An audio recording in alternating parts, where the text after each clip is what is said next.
ಈಗ ನಮ್ಮ ಕೂಡ್ಲಿಗಿ ಕ್ಷೇತ್ರದಲ್ಲಿ ನಿಮ್ಮ ಸಂಚಾರ ಜಾಸ್ತಿ ಇದೆ. ಹೌದು. ಬಹಳಷ್ಟು ಕಡೆ ಓಡಾಡ್ತಿದ್ದೀರಿ, ಕಾರ್ಯಕರ್ತರನ್ನ ಭೇಟಿ ಆಗ್ತಿದ್ದೀರಿ, ಮುಖಂಡರನ್ನ ಭೇಟಿ ಆಗ್ತಿದ್ದೀರಿ. ನೀವೇನಾದ್ರೂ ಇಲ್ಲಿ ಈ ಕ್ಷೇತ್ರದಲ್ಲಿ ಸ್ಪರ್ಧಿಸುವ ಇಚ್ಛೆ ಅಥವಾ ಆಸೆ? ಅಲ್ಲ ನೋಡ್ರಿ, ನನಗೆ ಯಾವತ್ತಿದ್ರೆ ಕೂಡ ನೋಡ್ರಿ, ಬಳ್ಳಾರಿ ಅಖಂಡ ಜಿಲ್ಲೆಗಳಲ್ಲಿ ಇವತ್ತು 5 ಮೀಸಲು ಕ್ಷೇತ್ರಗಳಿದಾವೆ. ಇವತ್ತು ಐದು ಮೀಸಲು ಕ್ಷೇತ್ರದಲ್ಲಿ ಕೂಡ ರಾಮ್ಲೂರು ಮುಂಚೆಯಿಂದ ಕೂಡ ಲೋಕಸಭಾ ಸದಸ್ಯನಾಗಿ ಕೆಲಸ ಮಾಡ್ಕೊಂತ ಹೋಗೋದಿಲ್ಲ. ಮೀಸಲು ಕ್ಷೇತ್ರ ಇಲ್ಲಾರ್ದಂತ ಟೈಮಲ್ಲಿ ಕೂಡ ಬಳ್ಳಾರಿ ನಗರದಿಂದ ನಾನು ಗೆದ್ದಿದ್ದೀನಿ. ರಾಮ್ಲು ಅಂದ ತಕ್ಷಣ ಎಲ್ಲರೂ ಕೂಡ ಜಾತ್ಯತೀತವಾಗಿ ಪ್ರೀತಿಯನ್ನು, ಪಕ್ಷಾತೀತವಾಗಿ ಪ್ರೀತಿಯನ್ನು ಮಾಡ್ಕೊಂಡ್ ಬಂದಾರ.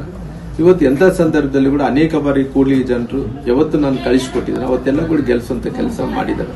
ಹಂಗಾಗಿ ಮುಂಚೆಂದು ಕೂಡ ಪ್ರೀತಿ ಇದೆ, ಒಡನಾಟ ಇದೆ. 30 ವರ್ಷಗಳು, ಇವತ್ತಿಂದಲ್ಲ 30 ವರ್ಷಗಳ ಕಾಲ ಸುದೀರ್ಘವಾಗಿ ರಾಜಕಾರಣ ಮಾಡ್ಕೊಂಡು ಇವತ್ತು ಪಾರ್ಟಿ ಸಂಘಟನೆ ಮಾಡ್ತೀವಿ. ಪಾರ್ಟಿ ಅವತ್ತು ಟಿಕೆಟ್ ಕೊಡುವಂತ ವಿಚಾರದಲ್ಲಿ ಏನ್ ಮಾಡುತ್ತೆ ನಾವೆಲ್ಲರೂ ಕೂಡ ನೋಡೋಣ.